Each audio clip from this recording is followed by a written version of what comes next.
ഇതെന്താ സാധനം? പട്ടി നമ്മൾ കൊണ്ട് വെക്കാനാ ഈ സാധനം ഈ ശല്യം കൊണ്ടുപോകാൻ പോയി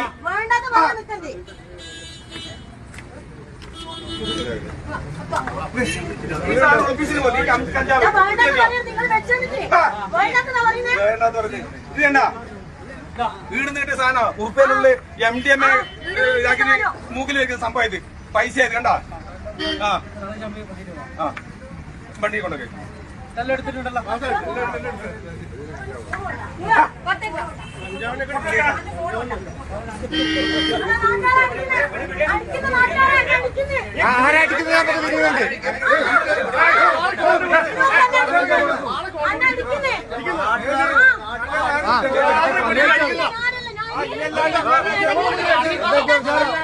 വീട്ടിലല്ല